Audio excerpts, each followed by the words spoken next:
Peter lynch ने बोला था कि भाई जो आप यूज करते हो उसी पे एक्सप्लोर करो, तो वो सब समझ जाते हैं वहाँ पे ये तो प्रोडक्ट हम लाइन लगा के लेते हैं तो ये प्रोडक्ट तो बहुत अच्छा है, तो ये कंपनी ले लेते हैं। अब वो जब कंपनी ले रहे हैं उसका वैल्यू नहीं देख रहे। If they want to start investing as a fresher, आप क्या मैसेज देना चाहोगे? ये तो सबके घर में भी ट्रेडिशनली पढ़े हो लिखे हो नहीं लिखे हो सबको रहता है कि भाई उधार ही नहीं लेना। So साइंटिफिक इन्वेस्टिंग क्या डिफरेंस है उसमें traditional investing? All are sports, किसी के लिए फुटबॉल ठीक है, किसी के लिए क्रिकेट, वो सीखोगे आप, तो वो सीखोगे तो पैसा लॉस होएगा, that is the tuition fees. तो वो ट्यूशन फीस आपको देनी ही है, इसलिए आप अगर 100 इन्वेस्ट करने का प्लान है फाइनली, तो आप आज 10 से कीजिए, वो 10 लूज हो जाएगा, कोई प्रॉब्लम नहीं होगा।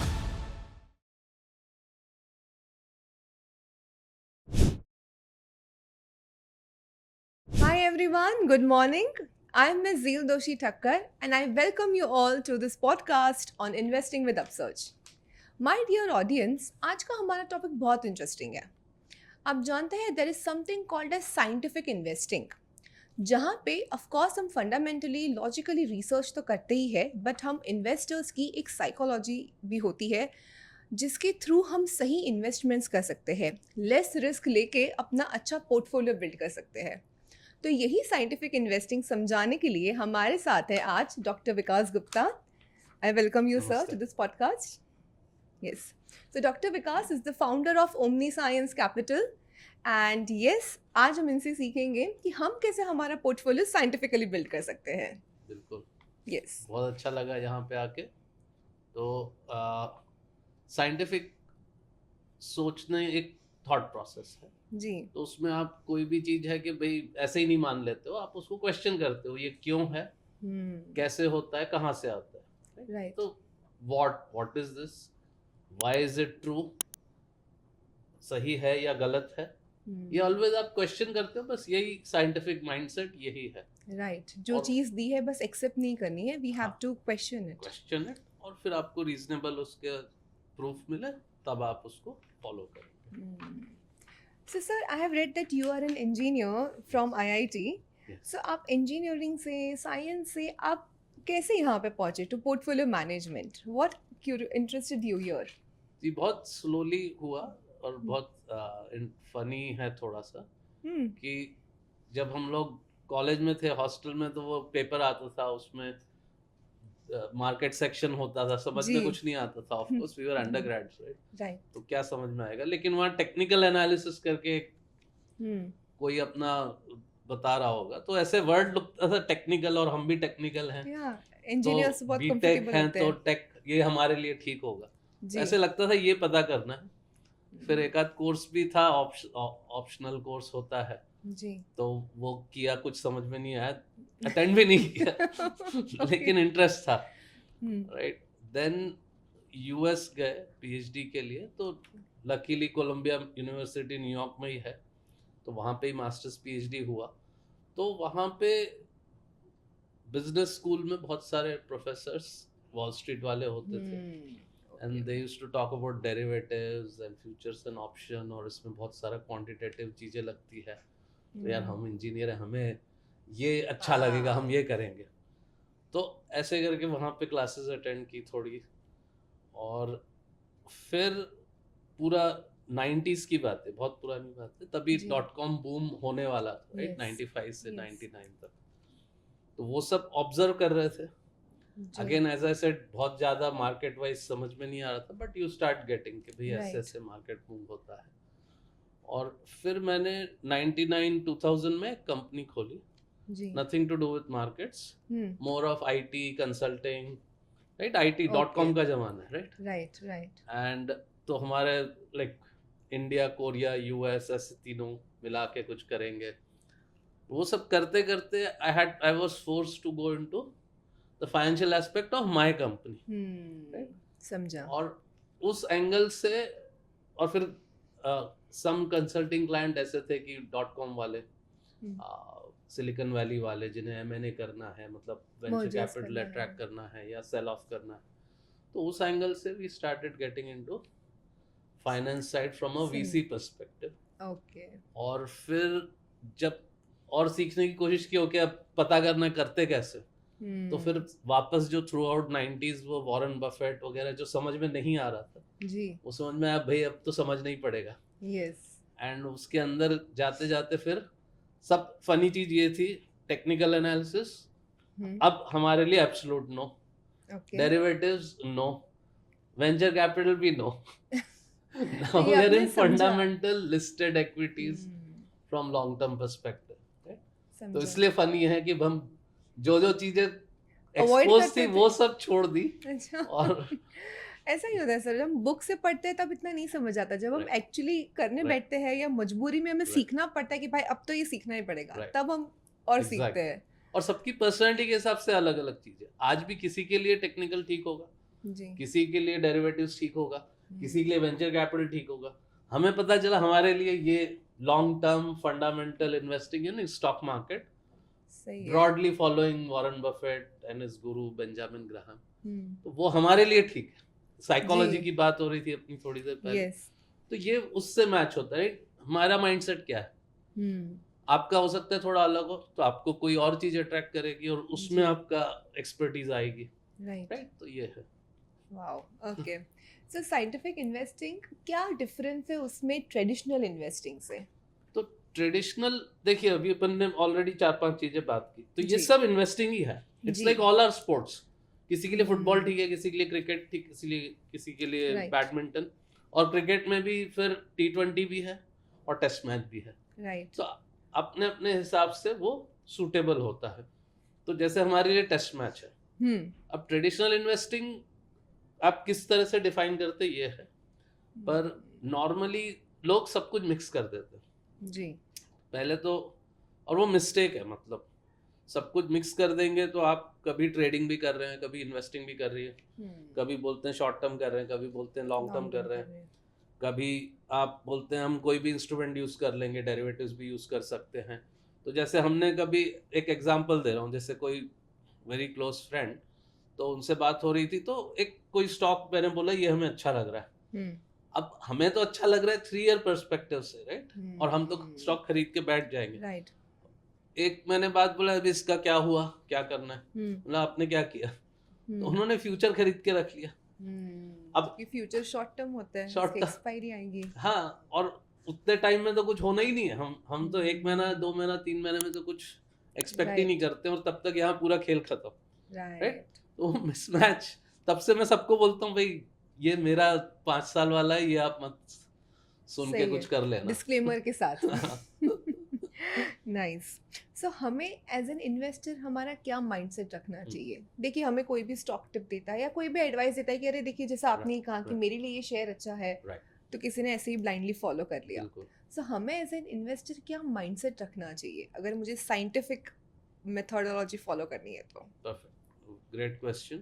तो अगर मुझे साइंटिफिक है फॉलो करनी है, मुझे लॉन्ग टर्म फॉलो करनी है, वो सब हमारे लिए एप्लीकेबल है, इसलिए वो है.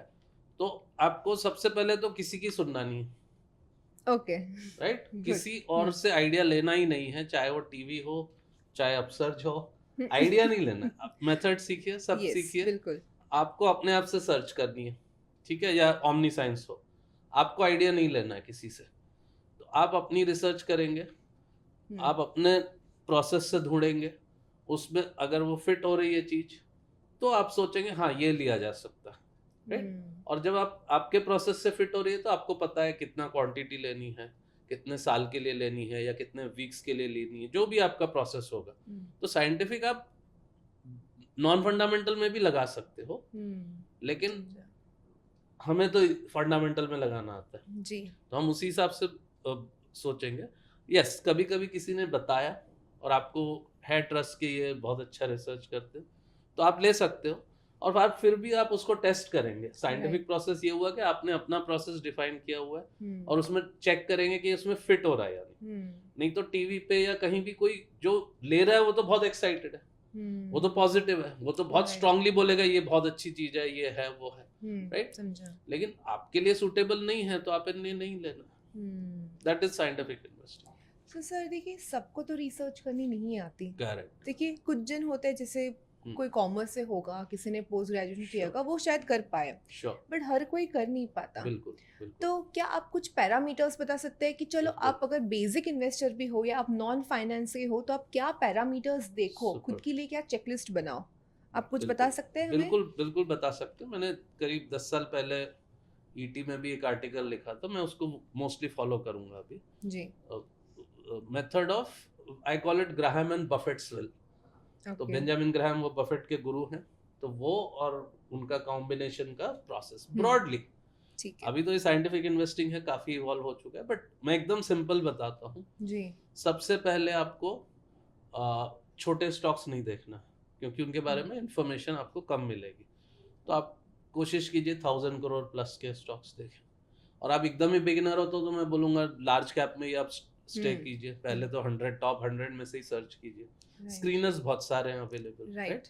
तो उस स्क्रीनर में जाके पहले तो मार्केट कैप का कट लगा लीजिए, सो दैट 1000 करोड़, और लार्ज कैप है तो 1 लाख करोड़, राइट। 1000 ले लो, 10,000 ले लो, 1 लाख ले लो, राइट। उसके नीचे नहीं। अब जितना बड़ा है ब्रॉडली उतना सेफर है, राइट, इन जनरल। वॉलेटिलिटी थोड़ी कम होगी उसमें, कम होगी, राइट। एटलीस्ट वो वेल नोन कंपनी, एकदम लार्ज कैप है 1 लाख करोड़, तो वो कंपनी तो नहीं गायब हो जाएगी कल, राइट। बहुत कम चांस है।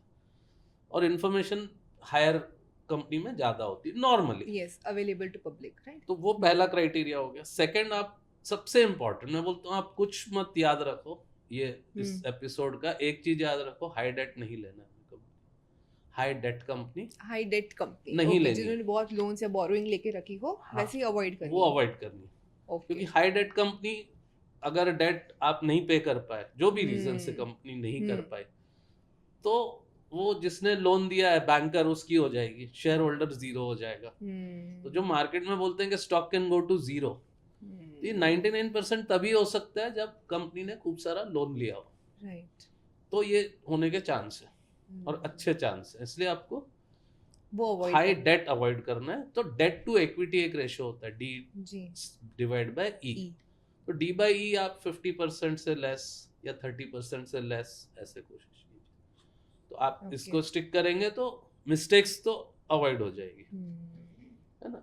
बड़ी मिस्टेक होना मुश्किल है, गोइंग टू जीरो, जिसको हम बोलते हैं capital destroyer, scientific investing process. Destroyer मतलब जीरो हो गया, हाँ, तो वो आपको अवॉइड करना है। Fair enough. तो ये पहला हो गया मार्केट कैप, सेकंड हो गया डेट रेशियो या डेट इक्विटी रेशियो। ठीक है, तो कैपिटल डिस्ट्रॉयर आपने कम कर दिया चांस। अब जीरो तो नहीं बोल सकते, कुछ भी हो सकता है।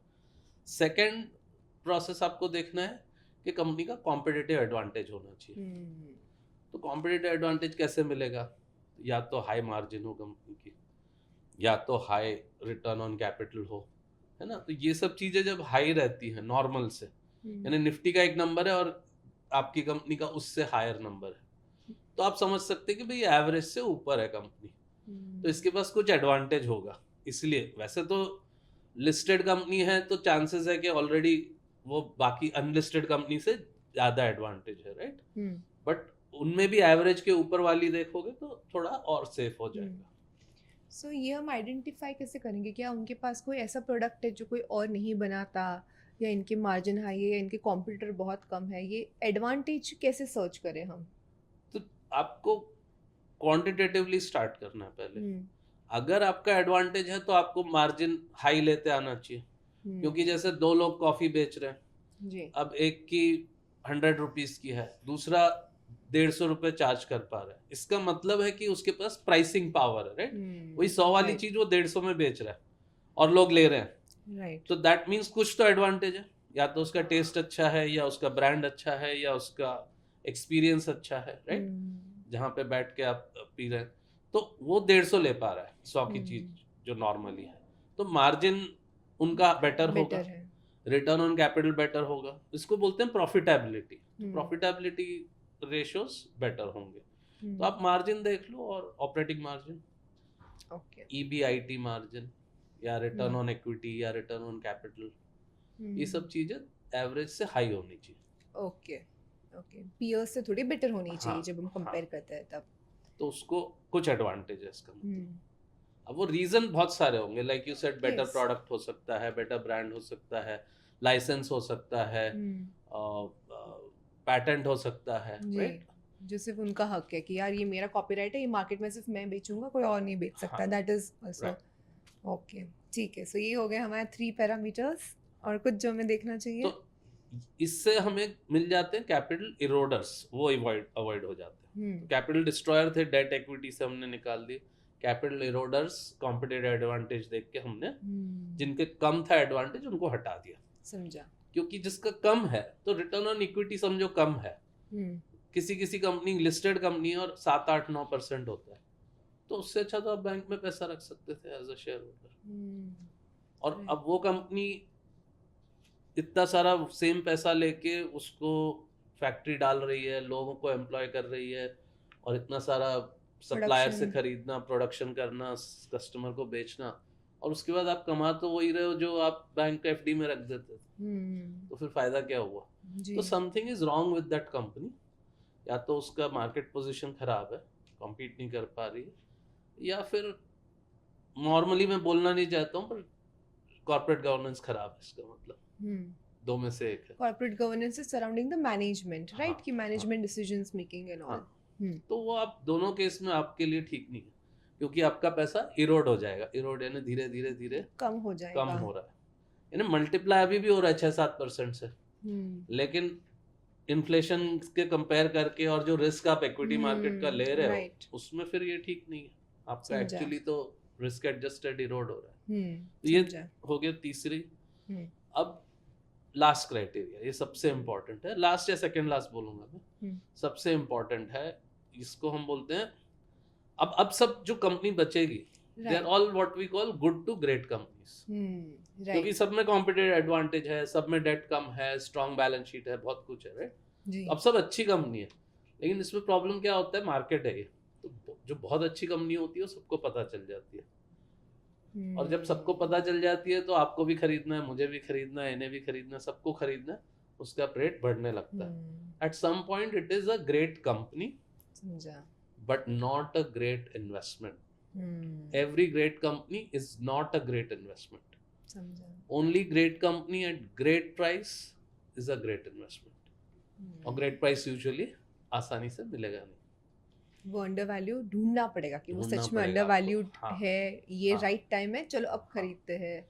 ये अच्छी कंपनी, ये बहुत इजी है, क्योंकि हम वो प्रोडक्ट यूज करते हैं। तो पीटर लिंच ने बोला था कि भाई जो आप यूज करते हो उसी पे एक्सप्लोर करो, राइट? तो और फिर वॉरेन बफेट की जो मोट कंपनीज होती है, तो वो सब समझ जाते हैं, हाँ भाई ये तो प्रोडक्ट हम लाइन लगा के लेते हैं, तो ये प्रोडक्ट तो बहुत अच्छा है, तो ये कंपनी ले लेते हैं। अब वो जब कंपनी ले रहे हैं उसका वैल्यू नहीं देख रहे। इट्स अ ग्रेट कंपनी, आपके लेने के पहले भी ग्रेट थी, लेने के बाद भी ग्रेट है, लेकिन stock price might be right, not favourable, it might be overvalued या फेयर वैल्यू पे नहीं होगा। हाँ, मोस्ट लाइकली। तो ये कैसे आइडेंटिफाई करें? तो ये इसको हम बोलते हैं कैपिटल इम्प्लोडर्स, इन्हें अवॉइड करना है। यानी एक बहुत ही सिंपल लूँ, पी सिंप्लीफाई कर दे रहा है उसको, लेकिन सबसे इजीली अवेलेबल यही इन्फॉर्मेशन है, लोगों को समझना भी सबसे इजी है, ज्यादातर लोग ने सुना हुआ है। तो पी रेशो के हिसाब से मैं बताऊंगा, बट ऑफ कोर्स आप फिर बहुत सारे दूसरी चीजें भी यूज कर सकते हैं। पर पी रेशो जैसे 50 के ऊपर है, अब 50 के ऊपर है तो आप अवॉइड ही कर दीजिए मेरे हिसाब से, okay, right? My general advice. अब कभी कभी होता है कि भाई मेरी अर्निंग 100 रुपए है, लेकिन इस साल मेरे को कुछ प्रॉब्लम आ गया, वन टाइम का केस है, तो इस बार 10 रुपए ही डिक्लेयर हुई है, तो आपको पी रेशो 500 का दिख रहा है, राइट? बट एक्चुअली आगे के प्रॉफिट और पीछे के प्रॉफिट देखेंगे तो उसके हिसाब से 50 का है, राइट? तो then it's not 500। Same way मतलब 50 भी किसी का दिख रहा है, और इस बार उसने मतलब नॉर्मल अर्निंग्स उसकी 100 रुपए आती है, इस बार 50 रुपीज आई है, तो उसको जो 50 दिख रहा है हो सकता है वो 25 हो, तो वो केसेस एक्सेप्शंस है, right? But otherwise in general मैं बोलूंगा 50 एंड अबव, मतलब I would say 30 and above is getting expensive, आपको केयरफुल रहना है, पर 50 एंड अबव तो बहुत ही केयरफुल रहना है। मतलब 50 जस्टिफाई करने के लिए बहुत high growth rate for very long period चाहिए, और तब जाके आपको क्या मिलेगा? आपको वही मिलेगा जो मार्केट का डिस्काउंट रेट है। निफ्टी रिटर्न 10-12-13% का है, वो रिटर्न चाहिए तो 25% ग्रोथ कंपनी में आपने 50+ पी पे खरीद लिया, और आप जब 10-15 साल होल्ड करेंगे और वो 10-15 साल 25% एक्चुअली ग्रो करेगी, if all of this is true, तो शायद आपको 12-13% आएगा, तो आपको क्यों लेना है इतना सारा, राइट? तो इसीलिए हमें लो पीई को प्रेफरेंस देना है, and that to over a period of years हमें देखना है, सिर्फ Yes. एक एक्सेप्शनल ईयर का हाँ, नहीं देख लेना है, बिल्कुल। थोड़ा एवरेज पीई को हमें ट्रैक हाँ, करना है एंड देन सिलेक्ट करना है। एवरेज प्रॉफिट्स आपको 3-4 साल आगे पीछे के देखना। Very well. एंड आप एक और पॉइंट बोलने वाले थे या यही हमारा लास्ट पॉइंट था? नहीं, सिलेक्शन के लिए एक पॉइंट और है जी। वो पॉइंट है ग्रोथ। आपको ग्रोथ देखनी है कंपनी की। नॉन ग्रोइंग कंपनीज में चीप हो सकती है, लेकिन डोंट गो देयर आल्सो। जैसे मैंने आपको 50p 40p के ऊपर मना किया, वैसे ही मैं बोलूंगा कि अगर ग्रो नहीं कर रही है कंपनी, ईयर ऑन ईयर उनका सेल्स या सब कुछ, राइट, रेवेन्यू देखेंगे, रेवेन्यू देखना आपको, तो प्रॉफिट तो फॉलो करेगा ही, राइट, ओके। राइट। तो ऑफ कोर्स सब चीज देखना, revenue, profits, cash flow, book value सब देखना है, लेकिन रेवेन्यू अगर सस्टेन्ड वे में ग्रो हो रहा है तो फिर प्रॉफिट भी ग्रो हो पाएगा जी। कई बार अर्निंग्स आप बढ़ा सकते हो विदाउट रेवेन्यूज ग्रोइंग, राइट, तो वो ज्यादा दिन नहीं चलेगा, राइट, क्योंकि किसी ना किसी दिन आपका मार्जिन भाई मैक्सिमम इतना ही जा सकता है, उसके बाद रुक जाएगा, तो इसलिए रेवेन्यू ग्रोथ सबसे इम्पोर्टेंट चीज है, तो वो देखना है बस। Okay, very well. सर, आपने एक आर्टिकल में कहा था कि जब आप अपना स्टॉक पोर्टफोलियो बना रहे हो तब आप 5 to 7 स्टॉक्स ही रखो, उतना काफ़ी है, या 5 to 7 स्टॉक से स्टार्ट करो? 5 to 7 स्टार्ट करो, डेफिनेटली नहीं काफी है। ओके, 5 to 7 बिल्कुल काफी नहीं है, आपको मेरे हिसाब से 20 से 25 स्टॉक चाहिए। ओके, तो लोगों को लगता है इतने सारे हम कैसे रिसर्च करेंगे, हम तो घर में पार्ट टाइम में कर रहे हैं, राइट, डे टू डे तो हमारा कोई बिजनेस है या जॉब है, तो हमें तो वीकेंड या इवनिंग में ही सब करना है, वो ठीक है, लेकिन आपको फिर भी 20 के नीचे नहीं जाना है।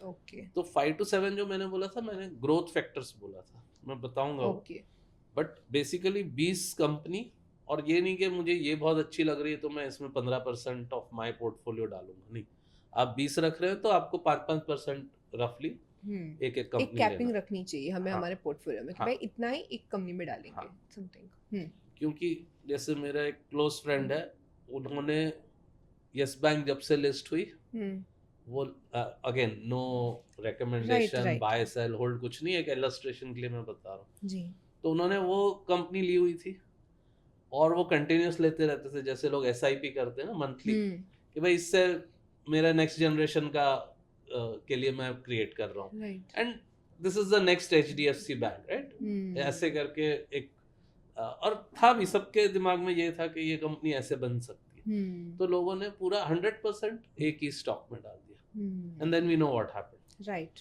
तो फिर इतना बड़ा लॉस हो गया, राइट, और वही अगर डिवाइडेड होता तो 5% ऑफ द पोर्टफोलियो जाता, कोई प्रॉब्लम नहीं होता, 95% में तो रिटर्न ही आ रहा होता, अच्छा, राइट, तो सिमिलर टाइप की आपको 15-20 कंपनी, 20-25 कंपनी लेनी। Very well, okay. So ideally हमें थोड़ी रिसर्च करनी चाहिए, जैसे आपने ये 5 पॉइंट्स बोले, और उस हिसाब से हमें हमारे पोर्टफोलियो में 20-25 कंपनीज रखनी है, और आप लो, एक साल लो, धीरे धीरे करो, राइट, ये वीकेंड में आपने रिसर्च की, नेक्स्ट वीकेंड में की, एक कंपनी फाइनल हुई, 5% लिया, हो गया, अब वो 5% एडेड आप लेते रहो, नेक्स्ट कंपनी नेक्स्ट 2-3 वीक में सर्च कीजिए, फिर सेकंड, तो एक साल में तो आपके पूरे 20 कंपनीज हो जाएंगी, समझा, 20-25। Okay, very well. आपका एक और स्टेटमेंट है जो मुझे बहुत अच्छा लगा है, ओके, आपने ये कहा था कि अगर मैं अल्फा चेस करने जाऊंगा तो मैं रिस्क फेस करूंगा, लेकिन अगर मैं सेफ्टी चेस करने जाऊंगा तो अल्फा अपने आप आ जाएगा, आप इसे एक्सप्लेन करेंगे? बिल्कुल, तो लोगों ने सबने ये सुना है, high risk high return, low risk low return, जी, तो हम इस बात को एसेट क्लास लेवल पे मानते हैं जी, जैसे डेट है लो रिस्क एसेट क्लास है, उसमें लो रिटर्न आता है, और equity high risk asset class है, इसमें हाई रिटर्न आता है, तो यहाँ तक ये ठीक है। अब जब आप इक्विटी के अंदर चले गए तो एक्चुअली हाई रिस्क से हाई रिटर्न नहीं आता है, हाई रिस्क से लॉस ऑफ कैपिटल होता है, तो लिखा ही हुआ है हाई रिस्क, इसका मतलब क्या, हाई रिस्क, रिस्क का मतलब ये होता है कि loss of capital, that is the definition of risk, तो आपको हाई रिस्क नहीं लेना है। क्या है हाई रिस्क, वो हमारे स्टेप्स एग्जैक्टली वही है, छोटी कंपनी में इंफॉर्मेशन नहीं है, वो है हाई रिस्क, जब आपको इंफॉर्मेशन ही नहीं है, हो सकता है वो कंपनी काम ही नहीं करती हो ज्यादा कुछ, और उसके अकाउंट्स ट्रस्टवर्दी नहीं है, वो हाई रिस्क हो गया, छोटी कंपनी हमने हटा दी, लाइक 1000 करोड़ के नीचे। अब उसके ऊपर की कंपनी में हमने हाई रिस्क बताया, भाई अगर कोई कंपनी में बहुत ज्यादा डेट है, ये तो सबके घर में भी ट्रेडिशनली पढ़े और लिखे हो नहीं लिखे हो, सबको रहता है कि भाई उधार ही नहीं लेना है जी, राइट, अवॉइड करने की कोशिश करना है। तो ज्यादा उधार रहेगा कंपनी में, वो रिस्क है। कंपनी के पास एडवांटेज नहीं है, दूसरे से compete नहीं कर सकती है, वो रिस्क है। आप बहुत ज्यादा 100 रुपए की चीज के लिए 500 रुपए आप दोगे तो वो रिस्क है, ओवर वैल्यूएशन। और लास्ट है ग्रोथ नहीं है कंपनी में। अगर कंपनी में ग्रोथ नहीं है और कुछ प्रॉब्लम आ जाए तो वो उसको झेल नहीं पाएगी। और जिसके पास ग्रोथ है, समझो मैं जॉब कर रहा हूँ और मैंने घर खरीद लिया लोन लेके जी। अब मैं ऐसा जॉब में हूँ कि ग्रोथ है, मतलब मुझे हर साल ज्यादा सैलरी मिलेगी। अब मैंने थोड़ा सा महंगा घर खरीद लिया और फ्लोटिंग इंटरेस्ट रेट पे ले लिया और इंटरेस्ट रेट बढ़ गए, शायद मैं कवर कर पाऊंगा। और समझो मेरी ग्रोथ नहीं है तो मैं कवर नहीं कर पाऊंगा, मेरे को प्रॉब्लम आ जाएगी। अब ईएमआई पे करने में राइट, कैश क्रंच हो जाएगा। सेम वे कंपनी के लिए भी, ग्रोइंग कंपनी में बहुत सारे प्रॉब्लम्स हैंडल हो जाते हैं और प्रॉब्लम तो आना ही है बिजनेस में जी। तो ये है बस रिस्क फैक्टर्स। तो इसमें जब आपने ये सब अवॉइड कर दिए, अब आप सोचो जब आपने पहला risk factor going out of मतलब डेट टू इक्विटी वाला अवॉइड कर दिया, तो बहुत सारी कंपनी इनमें से आउट ऑफ बिजनेस होने वाली थी। मार्केट में लिस्टेड है, वो निफ्टी 500 में लिस्टेड है, वो बाहर होने वाली थी। तो निफ्टी का 500 का जो रिटर्न है वो उनका लॉस होने के बाद जो रिटर्न है वो है, तो आपके पोर्टफोलियो में लेकिन वो नहीं है, तो आपका वो लॉस बच गया, तो आपका इस पे अल्फा आ गया, हायर रिटर्न आ गया और रिस्क भी लोअर हो गया। अब सेकंड वाली इरोडर्स हमने हटा दी जो कॉम्पिटिटिव एडवांटेज नहीं है, तो उनमें भी बट वो निफ्टी में है जी, तो वहां निफ्टी का रिटर्न कम कर रही है वो, आपके में नहीं है, तो उतना आपका रिटर्न और बढ़ गया। तो एक स्टेप से हमने 4 स्टेप किए, कम से कम 4 या 5, हर स्टेप से थोड़ा थोड़ा आपको अल्फा मिल गया, और जबकि हर स्टेप से रिस्क कम हो गया, तो lower risk and higher return दोनों हो गया इधर, और इसीलिए आप वो अल्फा जनरेट कर पाते हो। ओके, सर क्या आप कोई अपना रियल लाइफ एग्जांपल बता पाओगे, not as a stock advisory to the audience of course, but क्या आप एग्जांपल बता पाओगे कि कोई कंपनी थी जो आपने पहले आइडेंटिफाई की थी and it turned out to be very well, it give a good alpha, can you? तो मैं बताऊंगा, अब आपने ऐसा क्वेश्चन पूछ ही लिया तो मैं वर्ल्ड की सबसे बड़ी कंपनी के बारे में बताऊंगा। ओके, वर्ल्ड की सबसे बड़ी कंपनी, और उस समय भी ये वर्ल्ड की सबसे बड़ी कंपनी थी 2016 में, एप्पल। ओके, एप्पल स्टॉक उस समय अवेलेबल था 535 बिलियन में, उसका market cap 535 billion, the largest company, most followed by all the analyst, all the investors in the world, right. 535 billion में से 230 बिलियन कैश था उसके पास।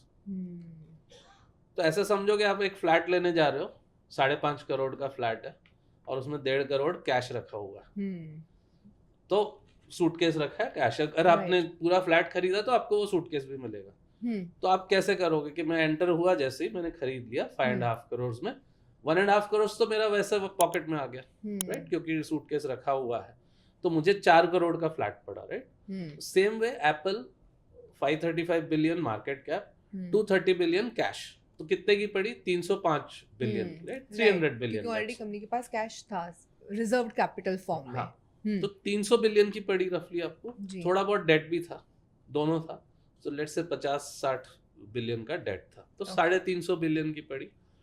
उसका एनुअल प्रॉफिट उस समय, फ्री कैश फ्लो बोलते हैं हम लोग एक्चुअली, थोड़ा सा फर्क है, तो free cash flow was 50 billion, तो 50 बिलियन और 350 बिलियन, दैट इज व्हाट 6 या 7 का पी रफली, ठीक है।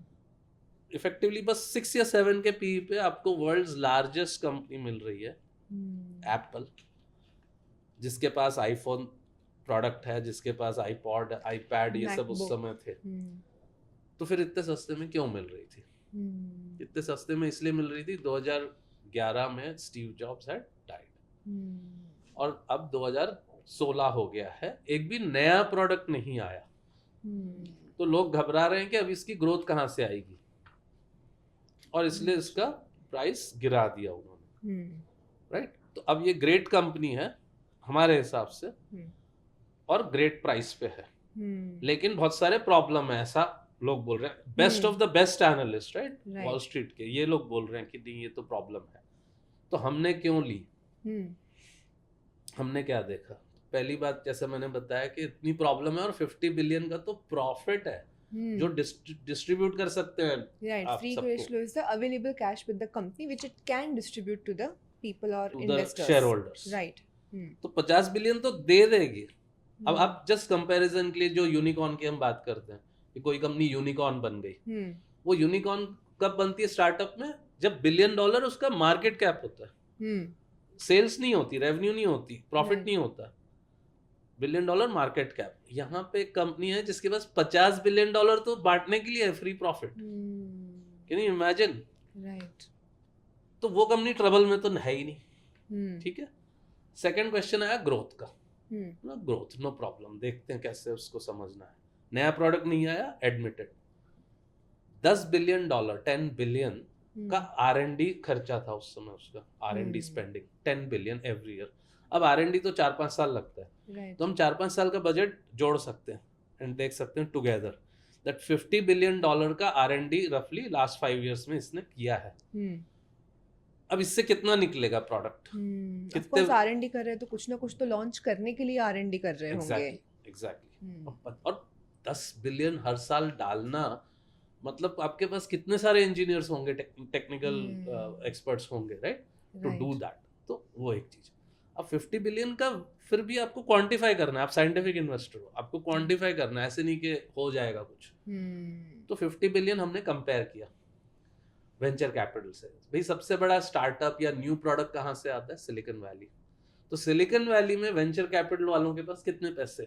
तो उस समय समझो all venture capital put together 450 billion का उनका AUM था। 450 billion all VCs put together. और यहाँ एक कंपनी के पास 50 बिलियन का है। हमारे 10% तो इधर है। अब यहाँ सिलिकॉन वैली में जब इतना बड़ा फंड है 450 बिलियन का, मल्टीपल फंड्स के पास मिला के, तो they are expecting 1000 unicorns to come out of it. तो अगर वो 450 बिलियन में 1000 यूनिकॉर्न्स एक्सपेक्ट कर रहे हैं, तो 50 बिलियन में 100 यूनिकॉर्न तो एक्सपेक्ट करना चाहिए। हमने इस तरीके से बोला कि ये कंप्लीटली रॉन्ग है, ये बिल्कुल गलत है मार्केट में, और ये बहुत अच्छा इन्वेस्टमेंट अपॉर्चुनिटी है in the world's largest company which is completely mispriced. And then Buffett also bought it the same year. And आज आपको पता है, आज 3.5 ट्रिलियन की है कंपनी, जो 500 बिलियन पे थी, यानी कि 7 टाइम्स हो गया इन लेस देन 10 इयर्स। तो मैं कोई छोटा पेनी स्टॉक ढूंढो वो सब नहीं बोल रहा हूँ, राइट। वर्ल्ड्स लार्जेस्ट कंपनी में भी दिस इज पॉसिबल। समझा। बट इसके लिए of course you need lot of research, you need lot of data, बिल्कुल, and you need conviction also, क्योंकि आप कन्विंस्ड थे कि अगर ये 10 बिलियन हर साल स्पेंड कर रहे हैं तो of course something will come out. आज नहीं है बट आएगा। और सेफ्टी कहाँ से थी कि भाई आईफोन तो रिप्लेसमेंट होते रहेगा ना, हर 3-4 साल में लोग फिर न्यू मॉडल आते रहेंगे। तो उस हिसाब से मेरा जो 50 बिलियन का कैश फ्लो है ये तो इंटैक्ट है। ये ग्रो होगा कि नहीं, बस ये क्वेश्चन है। Wow, very well, great sir. So आप हमारे इन्वेस्टर्स को क्या मैसेज देना चाहेंगे? If they want to start investing as a fresher, आप क्या मैसेज देना चाहोगे? पहले तो जैसा मैंने ये सब बताया आपको, और एक्चुअल पैसे डालना है, और जब तक कंफर्टेबल नहीं हो एक्चुअल भी मत डालिए, पेपर ट्रेडिंग कीजिए, जो भी कीजिए, बट जब आपको कन्विंस हो गया तो आप डालना शुरू कीजिए, पर छोटा छोटा अमाउंट। जैसे आप एक्चुअली 100 रुपए डाल सकते हैं तो आपको 10 रुपीज से स्टार्ट करना है, सो दैट आपका टेस्ट हो जाए सिस्टम 1-2 साल में, राइट।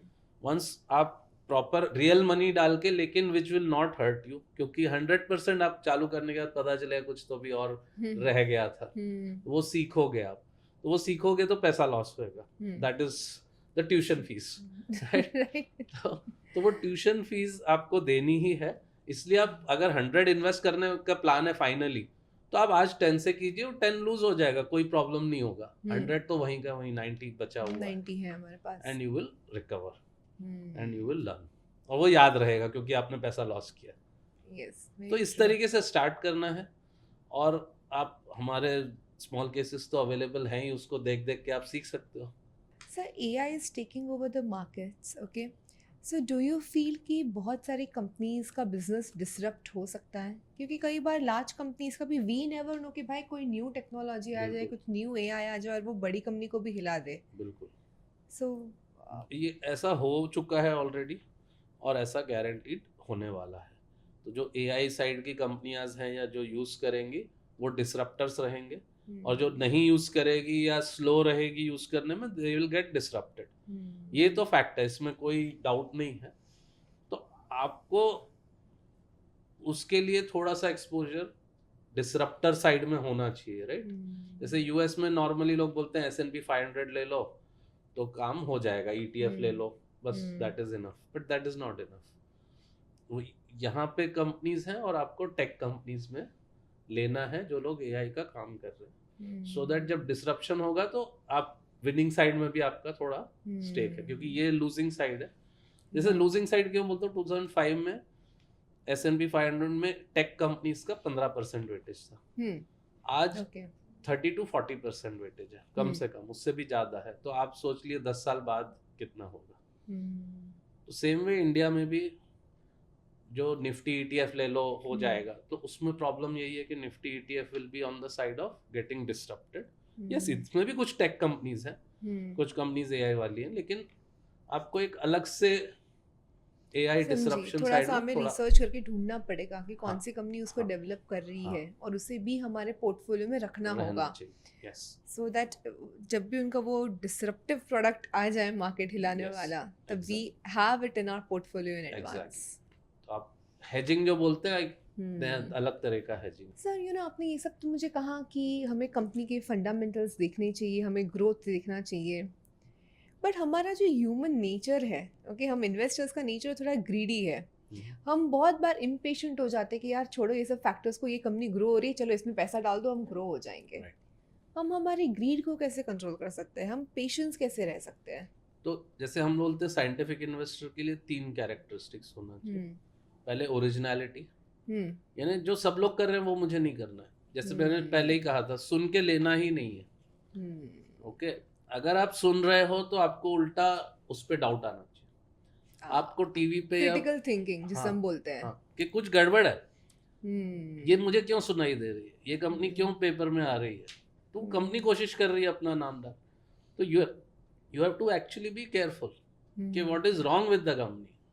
ठीक है, उसके बाद नहीं मिला कोई बात नहीं, फिर आप ले सकते हो, सोच सकते हो, अगर ये सब क्राइटेरिया में फिट होती है तो आप ले लो, लेकिन पहले तो आपको स्केप्टिकल होना है, उल्टा सोचना है, और आइडियली आपको सुनना ही नहीं है नॉइज।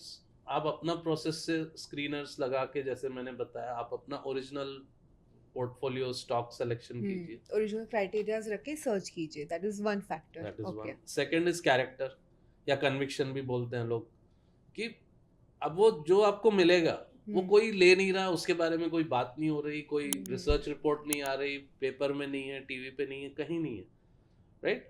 पर आपको एनालिसिस से अच्छा लग रहा है। नाउ यू से भाई भीड़ से अलग होना, away from the heard is always uncomfortable. तो आप सोचते हो यार कोई तो ले नहीं रहा है, इनफैक्ट इसका तो प्राइस और गिर रहा है, तो यार ये अच्छी कंपनी है कि नहीं पता नहीं, जबकि आपने पूरी एनालिसिस की है। तो that is where the character और कन्विक्शन कम्स, कि मैंने की है पूरी analysis, I am confident I can buy it even though nobody else in the market is supporting that. कोई नहीं कह रहा है, इसलिए तो सस्ते में मिल रही है ना, नहीं तो क्यों मिलेगी आपको। इस सेकंड पीस हो गया। अब लेने के बाद में इनफैक्ट आपका 100 रुपए का आपने अगर लिया है तो हो सकता है कि 90 दिखे जी। You should be ready for that, कि भाई बॉटम पे कोई 2 ही लोग लेते हैं, 2 भी नहीं, एक ही, which are called liars. Okay, वही बॉटम पे लेते हैं और टॉप पे सेल करते हैं। कोई भी जेन्युइन फंड मैनेजर है, इंक्लूडिंग वॉरेन बफेट हो या सेथ क्लारमैन, ऐसे बड़े बड़े नाम, वो लेने के बाद में दे ऑल एडमिट कि भाई गिरता ही है स्टॉक, ठीक है, तो वो आपको रेडी रहना है कि थोड़ा बहुत गिरेगा, इनफैक्ट आप ऐड कर सकते हो उस समय। और फिर पेशेंस, क्योंकि आपने कुछ चीज ली है वो इमीडिएटली अनलॉक नहीं होने वाली है, उसको टाइम लगेगा, बिकॉज एवरीवन इज नेगेटिव, इसलिए तो अच्छी चीज सस्ते में मिल रही है। तो few months to few years भी कभी कभी लगेगा अनलॉक होने में, और इसलिए हमने 20-25 बोला। कोई चीज अनलॉक हो जाएगी 6 महीने में, कोई चीज अनलॉक हो जाएगी 6 साल में, आपका एवरेज 2-3 साल में पोर्टफोलियो अनलॉक हो जाना चाहिए। समझा। सो आपने फर्स्ट कहा ओरिजिनलिटी, सेकेंड आपने कहा character, and third is the patience. So अगर एक इन्वेस्टर ये तीनों क्वालिटीज़ को फॉलो करता है, परस्यू करता है, तो अपने आप वो ग्रीड, इम्पेशेंस हट जाएगा. बिल्कुल. Okay. And how much weight someone should give to macro economic trends? जैसे कि अभी आरबीआई की कुछ एक्शन है, कोई पॉलिटिकल ईयर गया, ठीक है, सो वो सारे कितने इम्पैक्ट करते हैं हमारे पोर्टफोलियो को? नियर टर्म में इम्पैक्ट होता है ये सबसे. तो मैक्रो मतलब आपको ये चेक करना है कि भाई जीडीपी ग्रो हो रही है अच्छे से. जैसे इंडिया की है तो 6.5 के आसपास है, वो इंडिया के लिए खराब है 7 के नीचे कुछ भी, लेकिन रेस्ट ऑफ द वर्ल्ड के लिए बहुत ज्यादा है. आसपास टॉप 10 इकोनॉमीज में एक भी कंट्री नहीं है जो आसपास है. एक्चुअली हमारा पॉपुलेशन ही इतना है, राइट, कि आप कोई भी प्रोडक्ट दोगे तो वो चल भी जाएगा. इसके लिए हमारी GDP is better than other countries. That is one reason. तो डिमांड इज हाई, बट और भी बहुत सारे अच्छी चीजें हैं. तो जीडीपी आपको देखना है, इन्फ्लेशन देखना है. इन्फ्लेशन हाई होता है तो फिर प्रॉब्लम आने लगती है आगे पीछे. इन्फ्लेशन लो होना चाहिए. इंटरेस्ट रेट हाई है तो मार्केट के लिए खराब है. इंटरेस्ट रेट लो है तो मार्केट के लिए अच्छा है. इकोनॉमी के लिए भी अच्छा है, राइट, क्योंकि company can borrow and borrow at a cheaper rate and do manufacturing, growth, do better, है ना. तो ग्रोथ फिर और अच्छी आएगी. तो ये 3 मेरे हिसाब से मेन चीज है. इससे ज्यादा मैक्रो पे ध्यान दे के फायदा नहीं है कि भाई वहाँ वॉर हो गई. ये सब होते रहेगा, जियोपॉलिटिक्स भी होते रहेगा. वहाँ वॉर हो गई, वहाँ ये हो गया, उससे आपको बहुत ज्यादा फर्क नॉर्मली नहीं पड़ेगा. नियर टर्म में पड़ेगा, मैं नहीं बोल रहा हूँ, समझा. बट 22 में यूक्रेन रशिया वॉर हुई थी, क्या फर्क पड़ा आपको? उस टाइम पे थोड़ी वोलेटिलिटी दिखी थी, बिल्कुल बट देन स्ट्रीमलाइन हो गया. फाइनली आपके कंट्री के जो ग्रोथ है, फैक्टर्स है, उसी से रेलेवेंट ज्यादा है. हमारा काफी डोमेस्टिक ओरिएंटेड मार्केट है, इंटरनेशनल लिंकिंग है बहुत ज्यादा नहीं. So great sir. आपने हमें एंटर कब करना है, कैसे करना है किसी भी कंपनी में, ये तो मुझे बता दिया. आप मुझे ये बता सकते हो कि मैं कैसे सेट करूं कि अब मुझे इस स्टॉक या कंपनी से एग्जिट करना है? क्या पैरामीटर रखना चाहिए? बहुत अच्छा क्वेश्चन है.